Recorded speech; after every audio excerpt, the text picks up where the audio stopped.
राधा राधा राधा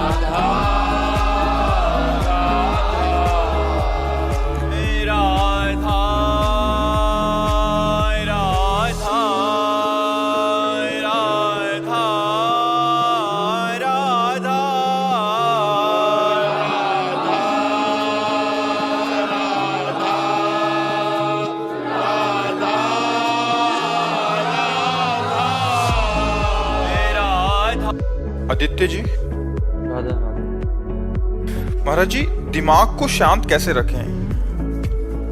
शांति में लगाओगे दिमाग तो शांति को प्राप्त होगा, अशांति में लगाओगे तो अशांति को प्राप्त होगा। संसार अशांत है क्योंकि ये विषम है, भगवान शम है, शांताकारम। भगवान का आकार कैसा है? शांताकारम। और शयन किस पे कह रहे हैं? भुजग शयनम, सांप पे शयन कर रहे हैं, लेकिन शांताकारम। भगवान शांतम शाश्वतम अप्रमेय मनघम निर्वाण शांति प्रदम। शांति प्रदान करने वाले कौन है? भगवान।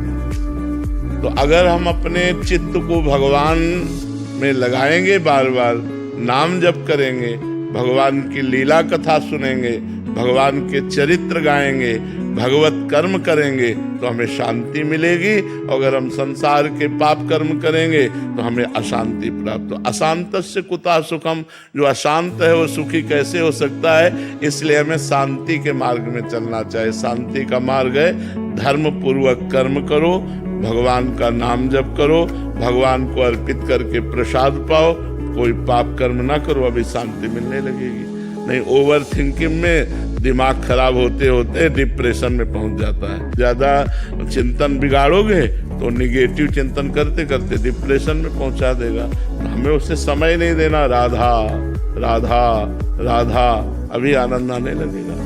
नाम जप करते हो? काउंटर कहाँ है? ऐसे चलता है, श्वास श्वास में। अरे ऐसे युद्ध क्षेत्र में जैसे हर समय हम रहते हैं ना, तो बंदूक पिस्तौल अपने सब, ऐसे ही हमारा युद्ध क्षेत्र माया संसार है। हमें काउंटर है, माला है, सुमिरनी है, ये हमारे पास होना चाहिए जेब में। वैसे अंगुली में ही काउंटर। हमें 2 मिनट टाइम मिला, राधा राधा राधा राधा राधा। 1 मिनट में राधा, एक बार ही मिला तो राधा, फिर बातचीत राधा। ऐसे हमें जीतना है, संसार से जीतना है। हमें काम क्रोध आदि पर विजय प्राप्त करनी है, हमें गंदे आचरणों से बचना है, तो हमें राधा राधा जपना है। बिना जपे अध्यात्म सामर्थ्य नहीं बनती, बिना सामर्थ्य के हम भ्रष्ट हो जाते हैं। नमन जी, गुरुग्राम से। राधे राधे महाराज जी। महाराज जी, नाम जप करने लगा हूँ आपकी कृपा से, पर महाराज जी नींद कम से कम आए, इसके लिए क्या करूँ? नींद बहुत आती है। इसकी तुम चिंता मत करो, नाम जप पे लगो, अपने आप सब ठीक हो जाएगा। जब जागे तब प्रिया भजे ने सोए टांग पसार। स्वामिनी का चिंतन करते हुए सो गए तो निद्रा समाधि स्थिति। 5-6 घंटा तो नींद लेनी चाहिए। जवान शरीर हो, 5-6 घंटा सोना चाहिए। अगर नहीं सोओगे तो माला हाथ से छूट जाएगी। नहीं, ऐसे नहीं, ऐसा नहीं। जब सोए तो सोने का जब समय दिया, पूरा ईमानदारी से दिया। और इसके बाद जब भजन में बैठे तो डट के भजन में बैठे। फिर भजन में जप की और ये सब, वो नहीं। ऐसे थोड़ी भजन, कोई खिलवाड़ थोड़ी भजन ऐसे है। पूरा बचपन से लेकर जैसे भजन में तो ऐसे खिलवाड़ थोड़ी भजन है। तो जब नींद का हम समय दे देते हैं, फिर हम आलस्य नहीं करते। अगर हमें नींद आ रही, हम खड़े हो गए, हम ठंडा पानी मुंह पे मार लिया, हम कोई भी ऐसी चेष्टा करेंगे जिससे हमारी नींद गायब हो जाए और हमारा भजन चले। हमें प्रमाद स्थिति नहीं लानी, लेकिन 6 घंटे हमें समय देना है नींद को। जवान शरीर है, 6 घंटे समय देना है नींद को। जो शरीर से क्रियाएं करते हैं, जो हम खान पान करते हैं, संसारिक चिंतन होता है, तो इंद्रियां थकित हो जाती है, उनको 6 घंटे विश्राम चाहिए। तो नाम जप करते हुए 6 घंटे सो जाओ, इसके बाद फिर लड़ो, फिर नींद नहीं आनी चाहिए। नींद को कम करने की बात नहीं सोचनी, अन्य समय नींद नहीं आनी चाहिए। अगर हम 6 घंटे सो गए तो 18 घंटे फिर हम बिल्कुल अलर्ट रहेंगे, हम सावधान रहेंगे, जगेंगे। अगर हम 6 घंटे में कमी करते हैं तो 18 घंटे में वो नींद हमको डिस्टर्ब करेगी, तो हमें डिस्टर्ब ना हो इसलिए 6 घंटे हम आराम से सो लेते हैं और फिर 18 घंटे हम अपनी क्रियाओं, नाम जप और सब साधन में लगते हैं। और जी आप साधकों को बताते थे कि जब आप बाल अवस्था में तो आप अपनी छुट्टियां को झोंपड़ी के साथ बांध लेते बड़े उपाय कर ले। अब जैसे अनुष्ठान चल रहा है गायत्री का, अब शांत एकदम शीतलता, वायु एकदम ठंडी चल रही, जंगल में जैसे एकदम नाम जप करे तो जप करते करते एकदम जैसे, तो फिर अब एक पैर के बल खड़े हो गए, अपनी जटा को ऊपर उसमें झोपड़ी थी फूस की, उसमें बांध दिया। ऐसे होगा तो एकदम समझ में आ जाएगा। और एक पैर के बल खड़े होकर के जप कर रहे हैं, फिर ये थक गया पैर तो फिर इस पैर के बल खड़े होकर भजन करना है। तो लड़ना है, हमको युद्ध करना है, हमें अपनी वासनाओं से, अपनी कामनाओं से, अपनी कमजोरियों से हमें युद्ध करके भजन में आगे बढ़ना है। भजन करना कोई खिलवाड़ थोड़ी। आप देखो माला लेकर के बैठो, मन कितना परेशान करता है। मंत्र में मन लगना, नाम में मन लगना बड़ा कठिन होता है। बड़े भाग्यशाली लोग हैं जो नाम जप कर रहे हैं और जिनका मन भगवान में लग रहा है। धन्य भाग है, अहो भाग्य है। उसके माता धन्य, उसका पिता धन्य, उसका परिवार धन्य। नाम प्रसंग कहे तो प्रदेश जाया धर्म, धन्य सो देश, धन्य सो कुल जय जन्म भयो, धन्य सो तात, धन्य सो माय। उसके माँ धन्य, उसका पिता धन्य, उसका कुल धन्य, उसका देश धन्य, जहाँ भगवान का प्रेमी महात्मा उत्पन्न हो जाए, भगवत भजन करने वाला उत्पन्न हो जाए। तो हमें नींद हटाने की नहीं सोचनी, हमें नींद पूरी करके नींद फिर ना आवे, ये बात हमें ध्यान रखनी। डेविड जी, महाराज जी आप पूछ रहे हैं, महाराज जी आप कह रहे हैं कि शरीर का राग कैसे कम हो। अभी तो बस शरीर में और अपने स्वास्थ्य में ही चिंतन जाता रहता है, उसका धीरे धीरे कैसे कम करें। पहला संत सेवा। जब हम किसी भगवत प्रेमी महात्मा की सेवा करते हैं तो हमारे पाप नष्ट होते हैं और हमारा अज्ञान नष्ट होता है, जिससे हमारी भगवान में प्रीति होती है। भगवान नाम में प्रीति और भगवान में प्रीति शरीर राग को नष्ट कर देते हैं। शरीर राग नष्ट करने का साधन है संत सेवा। So you have to service the saints. So when you will do the service to the saints, the love you have for the body basically goes away, and then that helps you to get the love for the Lord. दीपक गोस्वामी, प्रीति त्रिपाठी जी, महाराज जी आप 2-3 शिक्षक हैं अलग अलग जगह से। ये कह रहे हैं कि महाराज जी, दीपक जी कह रहे हैं कि गांव, एक छोटे से गांव में शिक्षक हैं, बट महाराज जी बच्चों के संस्कार और भक्ति का उनको प्रेरणा दे सकें, इसके लिए हमें क्या करना होगा? क्योंकि एक शिक्षक ही है जो एक स्कूली शिक्षा के साथ साथ बच्चों का मार्गदर्शन भी कर सकता है, ताकि वो सत्कर्मी और संस्कारी भी। हाँ, आधुनिक शिक्षा के साथ साथ आध्यात्मिक शिक्षा अब बड़ी दुर्लभ हो गई है, क्योंकि बच्चे सुनना नहीं चाहते, बच्चे मानना नहीं चाहते। अब जो मोबाइल शिक्षा दे रहा है तो वो टीचर का सम्मान और टीचर की बातों पर ध्यान देना असंभव सा होता जा रहा है, असंभव सा होता जा रहा है। तो हमें लगता है कि अगर हम बच्चों को प्यार से, जो समझना चाहे, जो ना समझना चाहे उनकी बात तो अलग है, जो समझना चाहे तो बड़े महापुरुषों के चरित्र सुनाने चाहिए।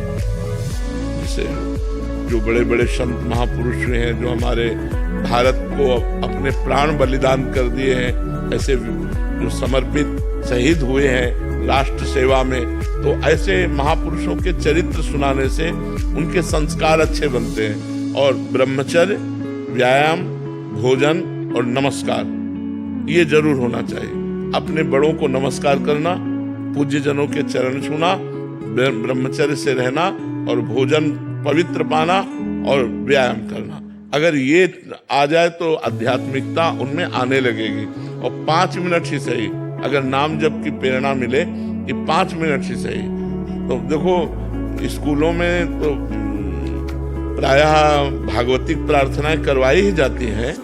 हाँ, आज भी करवाई जाती है। हम लोग पहले हे प्रभु आनंद दाता ज्ञान हमको दीजिए, शीघ्र सारे दुर्गुणों को दूर हमसे कीजिए, लीजिए हमको शरण में, हम सदाचारी बने, ब्रह्मचारी धर्म रक्षक वीर व्रत।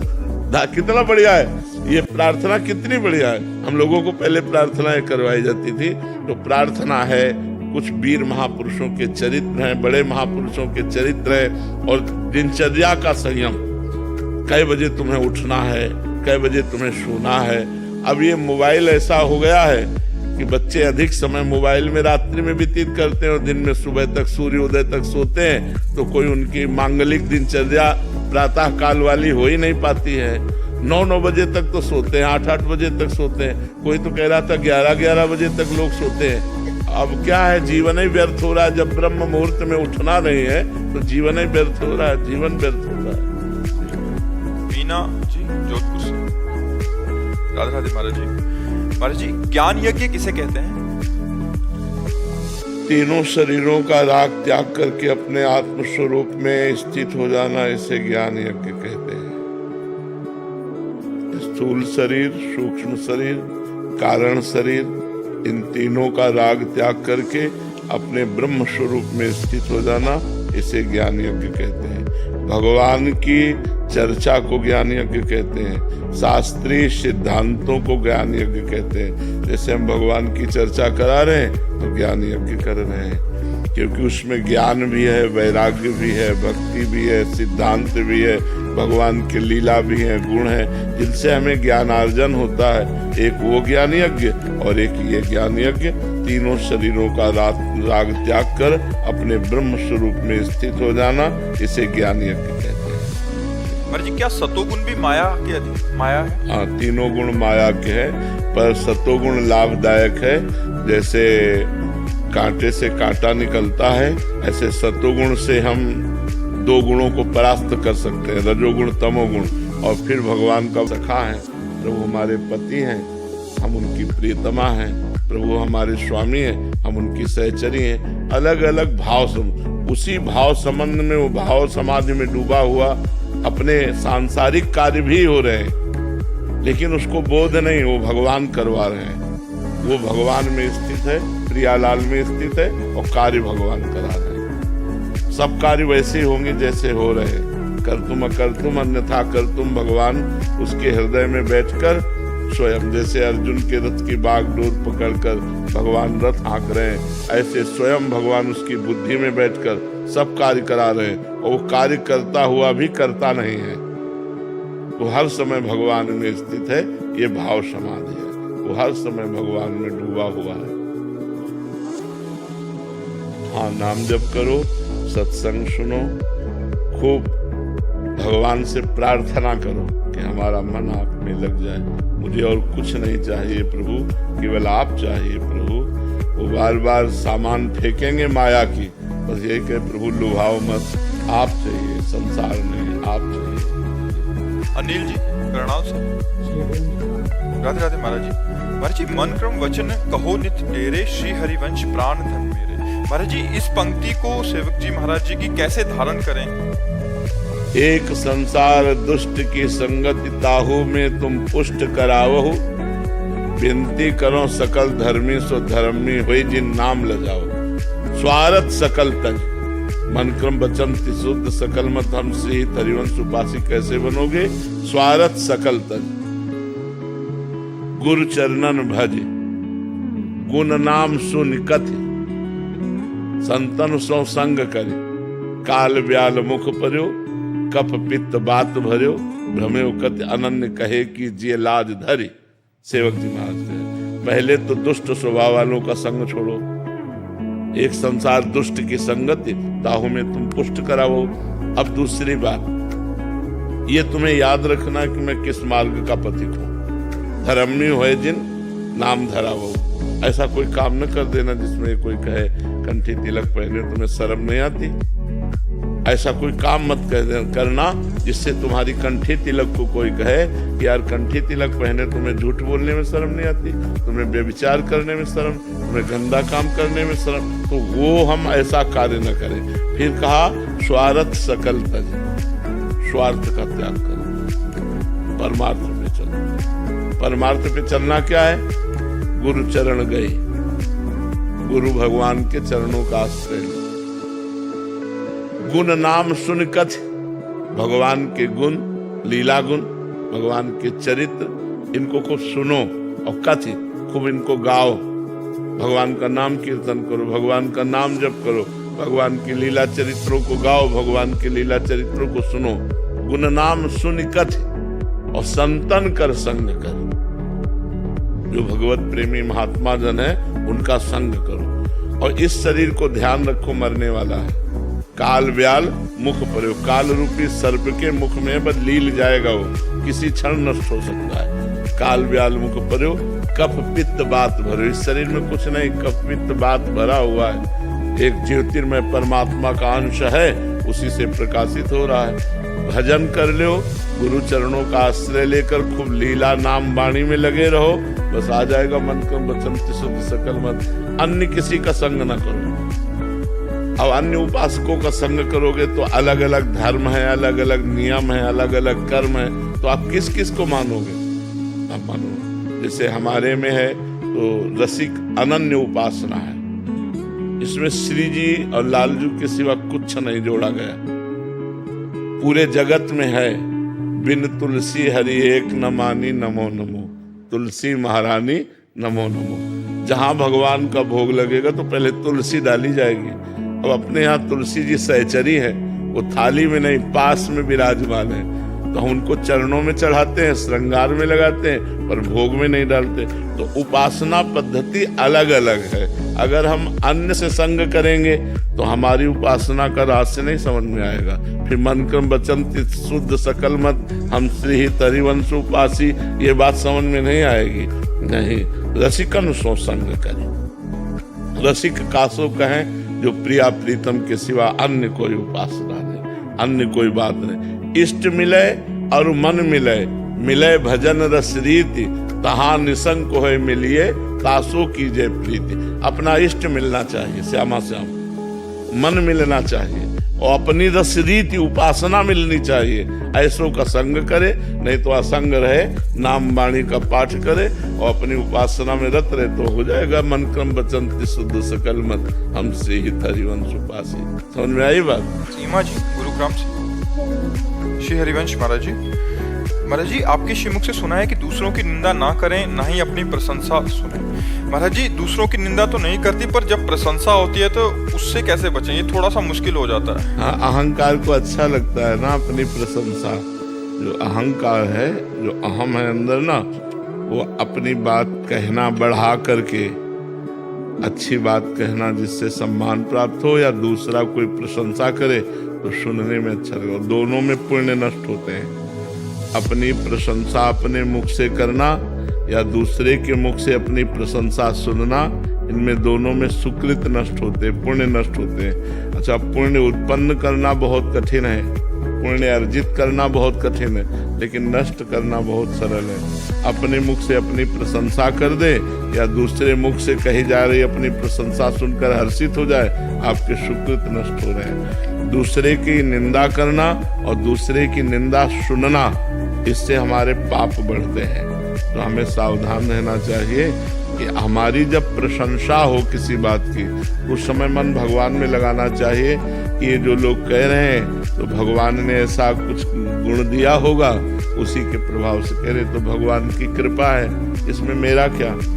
अपने मुंह से प्रशंसा करना बनता नहीं है। जैसे हम लोग तीर्थ यात्रा करते हैं, तो तुम्हें पता है हमने वहाँ 500 रुपये सबको दिए, हमने 50 साधु पवाए, हमने ये किया, और सब खत्म कर रहा है। वो इतना अपना पुण्य है, वो सब खत्म कर रहा है लोगों से कह कर, पर वो अहंकार चैन नहीं लेने देता ना। देखो अहंकार कितना गलत है कि हमने ये गलत किया, ये कभी समाज में नहीं रखेगा, लेकिन हमने अच्छा किया तो माइक से कहना चाहेगा। तो हमें चाहिए कि जब हमारे मुख से प्रशंसा निकलने का समय आवे तो भगवान में चित्त लगाकर मौन हो जाना चाहिए, नहीं बोलना चाहिए। और जब कोई हमारी प्रशंसा करे तो उसे स्वीकार नहीं करना चाहिए। ये तो भगवान जानते कैसे है, तो भगवान की लीला है, नहीं हम में कोई गुण नहीं, हम कुछ ऐसे नहीं है, ऐसा बोलना चाहिए। तृणादपि सुनी चेन तरोरियु सहिष्णुना, अमानिना मान देन कीर्तनीया सदा हरि। अपने को तृण से नीच समझे वृक्ष के समान सहनशील हो, दूसरों को सम्मान दे, स्वयं सम्मान ना ले, ऐसे भगवान का भजन किया जाए तो मंगल हो जाता है। इसलिए अपनी प्रशंसा अपने मुख से करना या अपनी प्रशंसा दूसरे के मुख से सुनना, ये दोनों हानिकारक हैं, इसे स्वीकार नहीं करना चाहिए। मीरा जी, राधे राधे महाराज जी। महाराज जी, गीता जी के श्लोक शौचालय में भी मानसिक चिंतन चलता रहे तो क्या ये उचित है? हाँ, उसमें कोई परेशानी नहीं, मानसिक चिंतन में कोई परेशानी नहीं। गीता जी के श्लोक का अर्थ चिंतन कर रहे हैं या गीता गायक भगवान का चिंतन कर रहे हैं। हाँ, हम गीता के श्लोक गायन न करें, वाणी से उच्चारण न करें, अंदर चल रहा है तो कोई बात नहीं है, भगवान का चिंतन चल रहा है, गीता का अर्थ चल रहा है, उसमें कोई परेशानी नहीं। श्लोक उच्चारण न करें, श्लोक पवित्र होकर ही उच्चारण करें। दूसरे को उसका फल दे सकते हैं, किसी दूसरे को पढ़ के पाठ करके? दूसरा प्रश्न है कि हम अगर गीता पाठ करके किसी को उसका फल देना चाहते तो दे सकते हैं। हम संकल्प करें उसके भाव के लिए और उसको समर्पित कर दें तो चला जाए। जैसे हम अपनी कमाई रुपया किसी को भी दे सकते हैं, पर वो देना बहुत सोच समझ करके। हमें तो लगता है उत्तम बात है सब रूपों में विराजमान भगवान को समर्पित कर देना चाहिए और उसका मंगल मनाना चाहिए। किसी की मृत्यु हो गई उसके पश्चात, हाँ, तो भी भगवान को समर्पित करो और उसको पहुंचा देंगे भगवान। पहले भगवान को कृष्णार्पणमस्तु, हे भगवान, मान लो मेरे पति हैं या मेरे परिवार के कोई भी सदस्य है, उनका स्मरण करके भगवान ये फल उनको प्राप्त हो, तो फल प्राप्त हो जाएगा। पहले भगवान को समर्पित करें। जैसे हमको विदेश पैसा भेजना हो तो हमें पहले सरकारी बैंक में जमा करना होगा ना, अपने भारतीय बैंक में, फिर वो बैंक के कानून के अनुसार विदेश में जाएगा। ऐसे ही हमें अगर किसी को भी देना है, वो पधार गया है या ऐसा, तो हमें पहले भगवान को अर्पित करना पड़ेगा। डायरेक्ट उसे हम नहीं दे पाएंगे कि वो कहाँ है, किस रूप में है, क्या पता, उसको तो भगवान को ही पता है।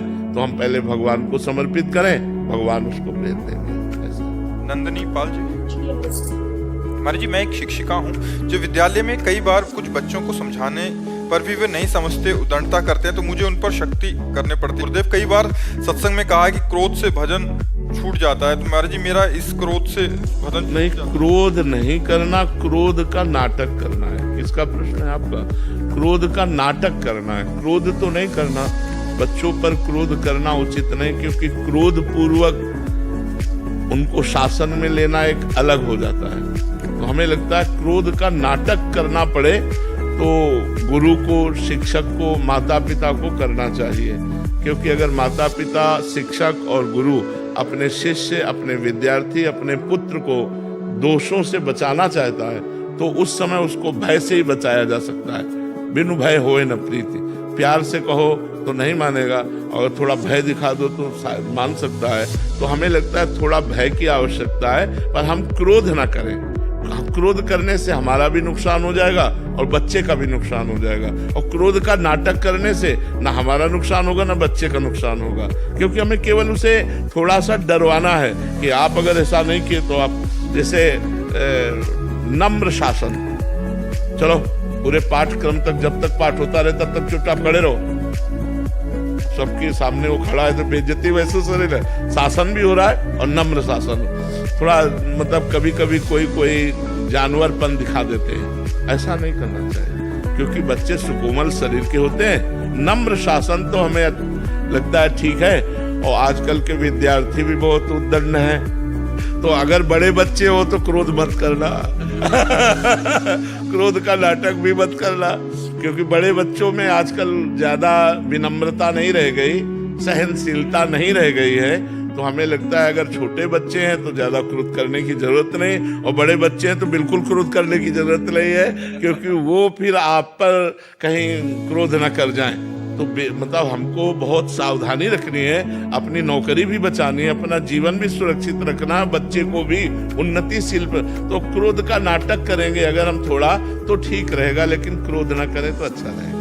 जी, जैसे घर में भी कभी क्रोध आ जाए या अपशब्द निकल जाए तो क्या वो प्रभावित करते हैं बच्चों को? हाँ, बिल्कुल प्रभावित। हमारा अंतःकरण दूषित हो जाता है। जब हम क्रोध करते हैं तो हमारा अंतःकरण दूषित हो जाता है, हमारी वाणी दूषित हो जाती है, हमारे विचार दूषित, ये विकार है ना, षड्विकार हैं, काम, क्रोध, लोभ, मोह, मद, मत्सर, तो हमको बचना चाहिए।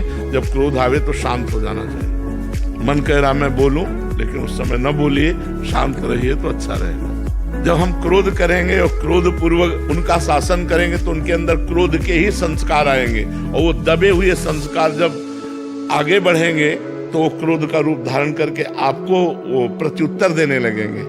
तो अगर हम बच्चों के सामने क्रोध बार बार प्रकट करेंगे, चाहे बच्चों पर ही हो या परिवार पर ही हो, तो उनके अंदर क्रोध के संस्कार जागृत हो जाते हैं, और ना करने पर भी उनको करने के लिए वो क्रोध मजबूर कर देता है। तो हमें लगता है कि हमें परिवार में ऐसा वातावरण बनाना चाहिए जिससे हमारे बच्चों में प्रतिकूलता ना पैदा होने पाए, क्रोध ना पैदा होने वाले।